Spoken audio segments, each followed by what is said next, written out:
नमस्कार दोस्तों, मैं हूं कुसुम और आप सुन रहे हैं तीसरी दुनिया। एक ऐसी जगह जहां सच्चाई से भी ज्यादा डरावना होता है वो जो छिपा है अंधेरे में। आज जो कहानी मैं आपको सुनाने जा रही हूं वो कोई कल्पना नहीं है।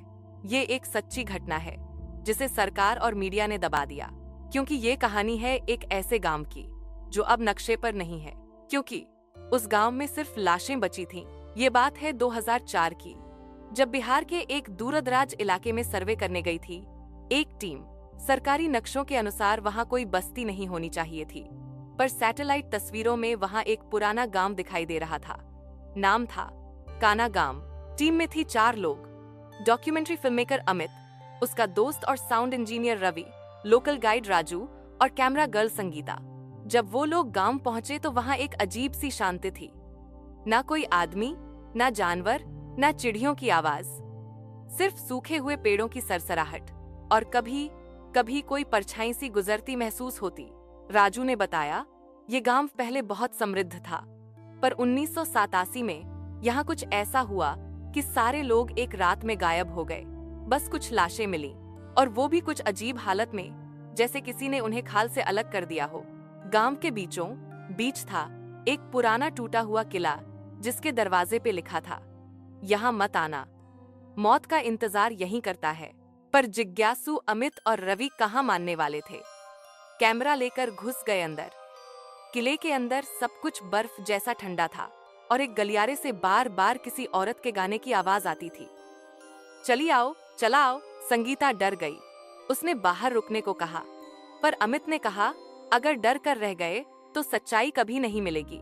जैसे ही वो लोग एक पुराने कमरे में पहुंचे, वहां एक दीवार पर कुछ अजीब आकृतियां उभरी हुई थीं, जैसे कोई औरत दीवार के अंदर बंद है। और फिर दीवार में से आवाज आई, क्यों आए हो? क्या तुम भी मेरी तरह बंद होना चाहते हो? राजू ने डर के मारे भागने की कोशिश की, पर दरवाजा अब खुल नहीं रहा था। दीवार से एक काली परछाई बाहर निकली और राजू की गर्दन मरोड़ दी। सिर्फ 3 सेकंड लगे उसे हवा में उठाकर दीवार में खींचने में।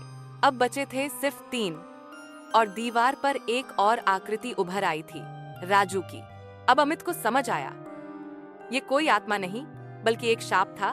कहते हैं 1870 में इस गांव के राजा ने एक तांत्रिका को जिंदा दीवार में चुनवा दिया था, क्योंकि उसने रानी को जिंदा करने का वादा किया था और असफल रहा। मरते समय तांत्रिक ने शपथ ली, जो भी इस जगह आएगा वो मेरी दुनिया में कैद होगा। एक एक करके दीवार में चेहरे जुड़ते गए। संगीता भागते हुए कैमरा गिरा गई।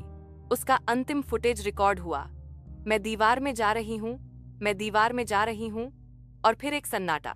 जब रेस्क्यू टीम 3 दिन बाद पहुंची तो सिर्फ एक कैमरा मिला और एक आदमी अमित, पर उसका शरीर बर्फ जैसा ठंडा और चेहरा बिना भाव के था। उसने बस एक ही बात दोहराई, दीवार में मत जाना, वो सबको खा जाती है। सरकार ने उस गांव को ब्लैक जोन घोषित कर दिया, नक्शे से हटा गया और गांव के सारे रास्ते ब्लॉक कर दिए। पर कहते हैं आज भी कभी कभी उस किले के आस पास किसी औरत की आवाज सुनाई देती है, चला आओ, मैं अकेली हूँ। तो दोस्तों, ये थी आज की कहानी, शापित गांव, लाशों का किला। अगर आपको ये कहानी पसंद आई तो इसे लाइक करें, शेयर करें